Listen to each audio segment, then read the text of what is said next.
لفظ ملیں گے، سیدہ پاک فرماتی ہیں او میرے نبی کے غلاموں، میں نے یہ رنگ بھی دیکھا ہے کہ حضور نے اتنا کھڑے رہے، اتنا قیام کیا، اتنا قیام کیا کہ مقدس پیروں میں ورم آ گئے، سوج گئے پیر۔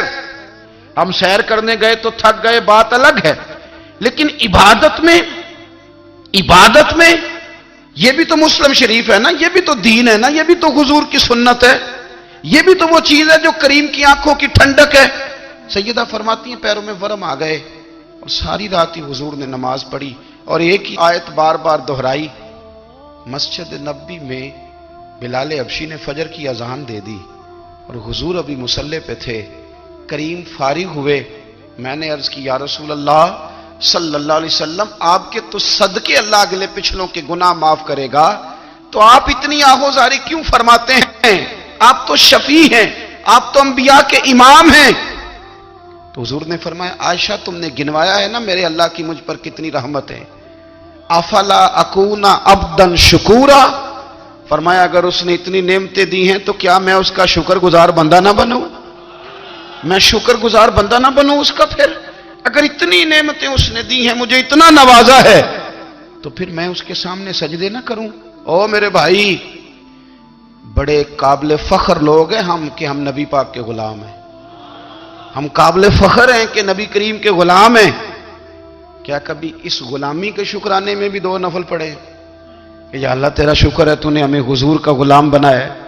یاد رکھیں کہ اپنی روحانی زندگی کو آباد کریں، استغفار پڑھیں، تسبیحات کریں، کچھ چھوٹے چھوٹے اعمال ہیں ان کو اپنی زندگی میں حصہ بنائیں۔ ترمذی شریف میں حدیث ہے، نبی پاک صلی اللہ علیہ وسلم نے فرمایا 3 مرتبہ صبح، 3 مرتبہ شام اعوذ باللہ السمیع العلیم 3 دفعہ یہ پڑھو، اور 1 دفعہ سورۃ حشر کی آخری 3 آیات، هو اللہ الذی لا الہ الا هو عالم الغیب والشہادۃ هو الرحمن الرحیم۔ اعوذ باللہ من الشیطان الرجیم ہے نا، اس کو پڑھنا ہے اعوذ باللہ السمیع العلیم من الشیطان الرجیم۔ فرمایا 3 دفعہ اس کو پڑھو اور 1 دفعہ سورہ حشر کی 3 آیتیں، 1 دفعہ صبح اور 1 دفعہ شام۔ صبح کیا ہے، شام کیا ہے؟ تو اعلیٰ حضرت بریلوی فرماتے ہیں صبح سے مراد ہے آدھی رات ڈھلنے سے لے کر سورج نکلنے تک، آدھی رات ڈھلنے سے لے کر یعنی تہجد کا ٹائم سے لے کر سورج اور شام کیا ہے، دوپہر ڈھلنے سے لے کر مغرب کی اذان تک، یہ شام ہے۔ اب سن لیں، یہ ترمذی کی حدیث ہے سیاستہ کی، نبی پاک نے فرمایا جس نے 3 مرتبہ اعوذ باللہ پڑھی اور 1 بار سورہ حشر کی آخری 3 آیتیں پڑھی، 1 دفعہ صبح پڑھے، 1 دفعہ شام پڑھے، نبی کریم علیہ السلام فرماتے ہیں اگر صبح پڑھے گا تو 70,000 فرشتے شام تک، اور اگر شام کو پڑھے گا تو 70,000 فرشتے صبح تک پڑھنے والے بندے کی مغفرت کی دعا مانگتے رہیں گے۔ چلے میں تو اس بات پہ بھی بڑا راضی ہوں کہ پہلی دفعہ اہل سنت میں ایسا ہو رہا ہے کہ وظیفہ ملنے پر لوگ نعرے لگا رہے ہیں، ورنہ وظیفہ بتائیں تو کہنے ابھی پڑھیں گے پر کوئی تویز بھی لکھ چھڑو ماڑا گیا۔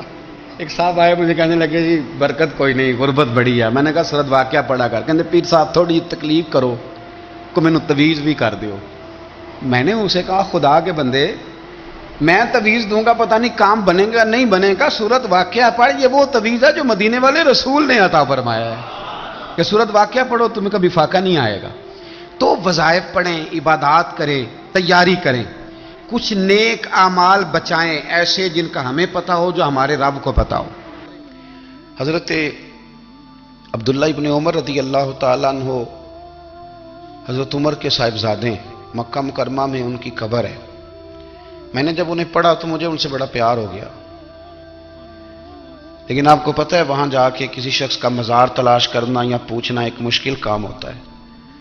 تو ایک دفعہ میں مکہ شریف میں حاضر تھا، تو ایک گاڑی والا ڈرائیور مجھے کہنے لگا کہ مولانا میں آپ کو جانتا ہوں، مجھے آپ سے محبت ہے، ایک بات بتاؤں آپ کو؟ میں نے کہا بتاؤ۔ کہنے لگے حضرت عبداللہ ابن عمر کی قبر دیکھنی ہے؟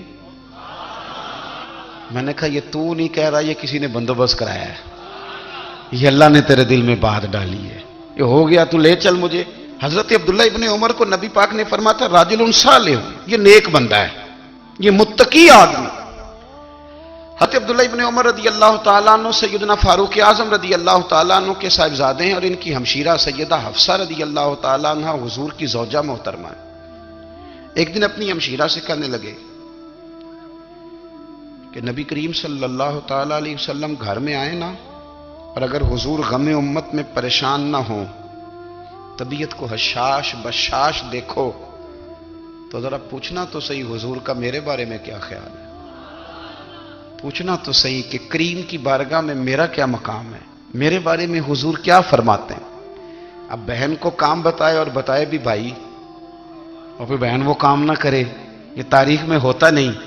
حضرت عمر فاروق رضی اللہ تعالیٰ عنہ کی صاحبزادی ام المومنین رضی اللہ تعالیٰ عنہ فرماتی ہیں کہ میں تو بس منتظر تھی، انہوں نے تو کہا تھا نا کہ اگر تم حشاش بشاش دیکھو تو بات کرنا، لیکن حضور تشریف لائے، میری باری تھی، میرے گھر تشریف لائے، کھانا پیش کیا تو فوراً میں نے عرض کی حضور ایک بات پوچھنی تھی، تو حضور نے فرمایا پوچھئے۔ میں نے عرض کی حضور میرے بھائی عبداللہ ابن عمر کے بارے میں آپ کا کیا خیال ہے؟ نوجوانوں میری بات پہ غور کرنا، میرے بھائی کے بارے میں آپ کا کیا خیال ہے؟ تو نبی کریم صلی اللہ تعالیٰ علیہ وآلہ وسلم نے میری طرف دیکھا اور پھر حضور زیر لب تھوڑا مسکرائے، اور بریلی کے امام کہتے ہیں کہ حضور مسکرا دیتے تھے نا تو جو بڑا دکھی ہوتا تھا وہ بھی ہنس پڑتا تھا۔ اب سوال پیدا ہوتا تھا کہ پھر تو اس مسکراہٹ کے لیے انتظار کرنا پڑتا ہوگا کئی مہینے کہ حضور مسکرائیں تو رونے والے ہنسیں، تو اعلیٰ حضرت فرماتے نہیں، انتظار نہیں کرنا پڑتا، یہ مسکراتے رہنا تو حضور کی عادت ہے۔ جس کی تسکین سے روتے ہوئے ہنس پڑے اس تبسم کی عادت پہ لاکھوں سلام، یعنی یہ تو عادت ہے حضور کی مسکراتے رہنا، اس کے لیے انتظار نہیں کرنا پڑتا۔ بھائیو آپ خیال رکھیں گے، غور کریں گے، حضرت عبداللہ ابن عمر رضی اللہ تعالیٰ عنہ کے بارے میں پوچھا تو سیدہ فرماتی ہیں کہ نبی کریم صلی اللہ تعالیٰ علیہ وسلم نہ زیر لب مسکرائے اور فرمائے حفصہ تیرا بھائی ہے تو اچھا، لیکن میں نے سنا ہے کہ عشاء کی نماز پڑھتا ہے تو فجر تک سویا ہی رہتا ہے۔ او نوجوانوں، 10 بجے تک سونے کی بات نہیں ہوئی، 9 بجے تک سونے کی بات نہیں ہوئی، 11 بجے اٹھنے کی بات نہیں۔ حضور فرمانے لگے میں نے سنا ہے کہ عشاء کی نماز پڑھ کے سو جاتا ہے اور فجر تک سویا ہی رہتا ہے، اسے چاہیے کہ تہجد کے وقت اٹھا کرے، اللہ کی بارگاہ میں حاضر ہوا کرے، آہوزاری کرے، سجدے کرے، عبادت کرے، اٹھتا ہے اور فجر میں جا کے اٹھتا ہے۔ حضرت جناب حفصہ رضی اللہ تعالیٰ عنہ کہتی ہے میں نے جناب عبداللہ ابن عمر کو پیغام دیا اور میں نے کہا میرے جوان بھائی سن، نبی پاک نے فرمایا ہے تو اچھا پر تہجد میں نہیں اٹھتا، نفل نہیں پڑھتا۔ او میری ملت کے جوانوں، مزہ نہیں آ جاتا جب ساری دنیا سوئی ہو، ساری دنیا، اور بستر بھی گرم ہو اور نیند بھی پورا غلبہ کر رہی ہو، اور اچانک گھنٹی بجے دماغ میں، آنکھ کھلے، گھڑی پہ نظر پڑے، 3:30 4 بجے کا پیغام گھڑی بتائے، اور کوئی چڑھتی جوانی والا اٹھ کے وضو کرے، اور جب وہ مصلی کھول کے بچھائے تو مدینے والے محبوب کہتے ہیں کہ ہر نماز پہ رب ثواب دیتا ہے، اور جو اٹھ کے تہجد کی نماز پڑھے اسے دیکھ کے تو رب مسکراتا ہے، جو اس کی شان کے لائق ہے، جو اس کی شان کے لائق، وہ مسکراتا ہے، خوش ہوتا ہے کہ میرا بندہ تہجد میں اٹھ گیا، وہ مسکراتا ہے۔ کاش ہماری صبحیں کبھی اپنے مالک کے نام ہو جائیں، کاش کے صبح۔ حضرت ابو الحسن رحمۃ اللہ تعالی علیہ حضرت معاذ ابن جبل رضی اللہ تعالیٰ عنہ کے پاس بیٹھا کرتے تھے، فرماتے ہیں ان سے جو پیار بڑھا تو پھر میرا مصلی سے بھی بڑھ گیا۔ تابعی ہیں، فرماتے ہیں صحابی رسول سے محبت ہوئی تو ذکر سے بھی ہو گئی، پھر درود شریف سے بھی ہو گئی، محبت ان سے بڑھی تو پھر اللہ نے مسجد کا پیار بھی بڑھا دیا۔ آپ فرماتے ہیں کہ میری ہر وقت طبیعت چاہتی تھی کہ بس اللہ اللہ کروں، بس اللہ اللہ کروں، بس نہ میں ذرا تھوڑی جان چھڑاؤں لوگوں سے، کوئی 10 منٹ ملے تو میں کوئی 4 نفل پڑھ لوں، میں تھوڑا سا نہ بچوں لوگوں سے، اور مجھے تسبیح ملے تو میں نہ کوئی 400-500 دفعہ استغفار پڑھوں، سبحان اللہ، الحمدللہ، اللہ اکبر، لا حول ولا قوت الا باللہ، میں نہ تسبیحات پڑھوں۔ فرماتے ہیں کہ بچے تھے گھر میں 6-7، غربت تھی، کام ملتا کوئی نہیں تھا، اور میں کام چور نہیں تھا، کام ڈھونڈتا تھا، پر اللہ کی قدرت کے کام نہیں ملتا تھا۔ فرماتے ہیں کہ میں نے ایک دن اپنی اہلیہ سے کہا کہ آج میں پھر جاتا ہوں کام ڈھونڈنے، تو میری بیوی بڑی فرما بردار تھی، پر اس دن نہ غربت کے ہاتھوں تنگ آ کے کہنے لگی آج نانا کوئی تو چیز لے کے آیا تو مجھ سے بچوں کی بھوک نہیں دیکھی جاتی ہے، سب روگاں دا روگ محمد جس دا نام غریبی، کنڈ بلا کے لنگ جاندے نہیں دوست یار قریبی، آج نہ کچھ لے کے آیا تو میں بچے لے کے چلی جاؤں گی۔ شیخ فرماتے ہیں کہ میں بڑا پریشان گھر سے نکلا، پر میں نے صبح سے لے کے زور تک کام ڈھونڈا، کام ملا کوئی نہیں، تو میرے دل میں خیال آیا چلو کام نہیں ملتا تو اللہ اللہ تو کرے نا، چلو بندوں کی مزدوری نہیں ملتی تو رب کریم کی عبادت ہی کرتے ہیں۔ فرماتے ہیں کہ میں نے نا فرات کے پانی سے وضو کیا، نہر کے، شدید دھوپ تھی، ساتھ ریت تھی اور ریت تپ رہی تھی، میں نے اپنا رومال وہیں مصلی کے طور پر بچھا لیا اور فرماتے ہیں کہ زور سے لے کر عصر تک نماز پڑھی، دھوپ بھی پورے زور پہ پر میرے سجدے کا ذوق بھی پورے زور پہ۔ فرماتے ہیں سورج بھی چمک رہا ہے اور رب کی عبادت کا ذوق بھی پورے زور پہ، میں سجدہ کروں تو پھر میرا اٹھانے کو جی نہ چاہے۔ میرے استاد لکھا کرتے تھے، یہ ان کا شعر ہے، وہ کہا کرتے تھے مجھے سوز دے، مجھے ساز دے اور مجھے نیم شب کا نیاز دے، دم سجدہ خود کو میں توڑ دوں، مجھے ایسا ذوق نماز دے، اور میں تیری بہار کا پھول ہوں، میں کھلا بھی ہوں تو تیرے لیے، مجھے میری شاخ سے توڑ لے، مجھے اپنی زلف کا ناز دے۔ بھائی فرماتے ہیں کہ عصر تک میں نے نفل پڑھے، دل ڈھلنے لگا، عصر کی نماز پڑھی اور میں وہاں سے چلا۔ اب میں جب نکلنے لگا تو دل میں خیال آیا کہ چھوٹی چھوٹی دیواریں ہیں گھر کی، بغیر کچھ لیے جاؤں گا تو بیوی دور سے دیکھے گی تو شور کرے گی کہ پھر خالی ہاتھ آ گیا ہے۔ کہتے میں نے اپنے اسی رومال میں جس پہ میں نے نماز پڑھی تھی نا، رومال میں کی آخی دے پنجابی جو صافہ کہتے ہیں، اسی میں نا میں نے کچھ ریت بھر لی کہ وہ دور سے دیکھے گی تو سمجھے گی کچھ لے کے آیا ہے، چلو جا کے اسے بتا دوں گا کہ آج پھر مزدوری نہیں ملی۔ کہتے ہیں وہ ریت لے کر جب میں گھر میں گیا تو پہلے بیوی دروازے پہ کھڑی ہوتی تھی، پوچھتی تھی خالی ہاتھ آ گئے ہو؟ آج میں نے دیکھا تو ہے ہی کوئی نہیں۔ فرماتے ہیں میں اندر داخل ہوا، سلام لیے، کونے میں میں نے وہ رومال رکھ دیا اور میں نے آواز دی کہ بھلی مانس کہاں ہو؟ تو وہ کہنے لگی آپ منہ ہاتھ دھو لیں، میں روٹی لے کے آئی۔ میں نے کہا روٹی کہاں سے آ گئی؟ یہاں تو کئی دنوں کے فاقے، تو کئی دنوں کی غربت ہے، یہاں تو اس گھر میں تو فقیری ہے۔ فرماتے ہیں کہ وہ روٹی لے کے آئی اور اس وقت کی جو موجودہ نعمتیں تھیں، سمجھ لیں سلاد، اچار، ہر چیز ساتھ لائی۔ میں نے کہا کہ بچے کہاں گئے؟ کہنے لگی وہ کھانا کھا کے کھیلنے گئے، آپ کھانا کھا لیں آ جاتے۔ کھانا اس نے چن دیا۔ میں نے حیرت انگیز لہجے میں ساری نعمتیں اپنے دسترخوان پہ دیکھ کر کے بیوی سے پوچھا یہ کہاں سے آیا کھانا؟ بچوں کو تو نے کہاں سے کھانا کھلایا؟ یہ سارا کچھ کیسا ہے؟ تو کہنے لگی پتہ نہیں آج آپ کس کریم کی مزدوری کرنے چلے گئے تھے، پتہ نہیں کس کریم کی، میرے گھر میں تو اتنی نعمتیں آئی ہیں کہ مجھ سے سنبھالی نہیں جا رہی، اتنا اناج ہے، اتنا گندم ہے، کس کریم کے دروازے آج چلے گئے تھے؟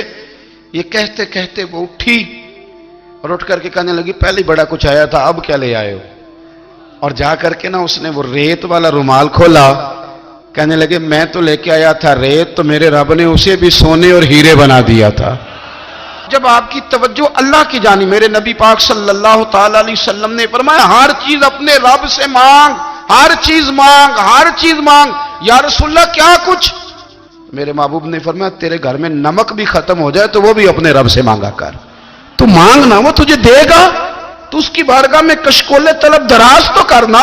اور ترمذی شریف میں عجیب لفظ ہیں، رسول کائنات نے فرمایا، رب کریم فرماتا ہے جب میرا بندہ ہاتھ اٹھاتا ہے نا تو مجھے حیا آتی ہے کہ میں خالی کیسے لوٹا دوں اس کے۔ اتنے بڑے بادشاہ کی بارگاہ میں، او بھائی لوگوں سے عزتیں تلاش کرتے ہو تو وہ کیا تمہیں عزت دیں گے؟ وہ تو کل اچھا کہتے ہیں پرسوں برا کہنے لگ جاتے ہیں۔ لوگوں کے سامنے گڈ بک میں آنا چاہو گے تو وہ تو سویرے تمہارے بارے میں کچھ کہیں گے، شام کچھ اور کہیں گے۔ اپنی روحانی زندگی آباد کریں، اپنے مسلح کو وقت دیں اور دنیا سے چھپ کر اس موبائل کو بند کر کے اور اپنے آپ سے بھی چھپ کے اور تنہا ہو کے چھپا کے سارا کچھ اپنے آنسو اپنے رب کی بارگاہ میں پیش کریں، اس کے حضور حاضری دیں۔ سنو نا ترمذی کی حدیث اور اسے یاد رکھنا، نبی پاک علیہ السلام نے فرمایا اپنے دکھ لوگوں کے سامنے نہ بیان کرنا، سیٹھوں نوابوں کو نہ بتاتے پھرنا، دنیا داروں کے سامنے جا کے نہ رونا کہ میں تکلیف میں ہوں۔ فرمایا اگر دنیا داروں کو دکھ بتاؤ گے رب تمہیں کبھی غنی نہیں کرے گا، اور لوگ ہیں کہ الٹا مذاق اڑائیں گے۔ آپ کی جس سے بڑی پکی یاری ہے نا، پکی، وہ تب تک پکی ہے جب تک آپ نے 50,000 مانگا نہیں، اور جس وقت آپ نے کہہ دیا کہ میں مجبور ہوں میری مدد کر، تو پھر ختم ہو گئی دوستی۔ لوگوں کی تعلقات آپ کے ساتھ تب تک ہیں جب تک آپ ان سے کوئی ضرورت وابستہ نہیں کرتے۔ کریم محبوب فرمانے لگے بندوں کے سامنے دکھ نہ بیان کرنا، اللہ تجھے کبھی غنی نہیں کرے گا۔ تو اپنے دکھ اپنے رب کو بتا، تو دعائیں مانگ، تو اس کی بارگاہ میں حاضر ہو، تو اس کے حضور عرض کر۔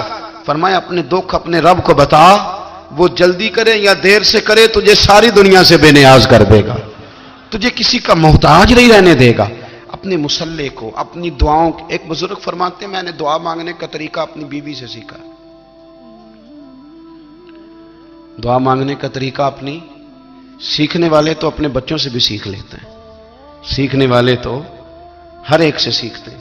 وہ کہتے ہیں میں نے دعا مانگنے کا سلیقہ اپنی بیوی سے سیکھا ہے۔ حضرت وہ کس طرح؟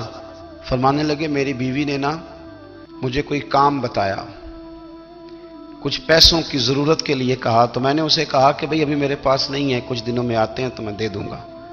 عورتوں کی عادت ہوتی ہے وہ بار بار یاد کراتی ہیں، 2-4 دنوں کے بعد پھر اس نے کہا حضرت وہ میں نے کہا تھا کچھ پیسے، میں نے اسے کہا کہ ابھی میرے پاس نہیں ہے، کچھ دنوں میں ملتے ہیں تو میں تمہیں دے دوں گا۔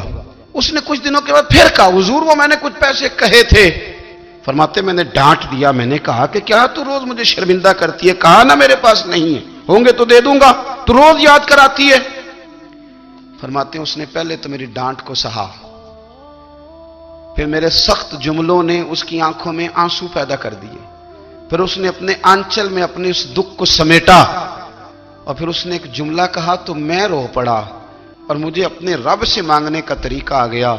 مجھے کہنے لگی حضرت جی آپ نے ڈانٹ دیا، میں نے سہ لیا، پر آپ ہی میرے شوہر ہیں، بتائیں نا آپ سے نہ کہوں تو میں کس سے جا کے کہوں۔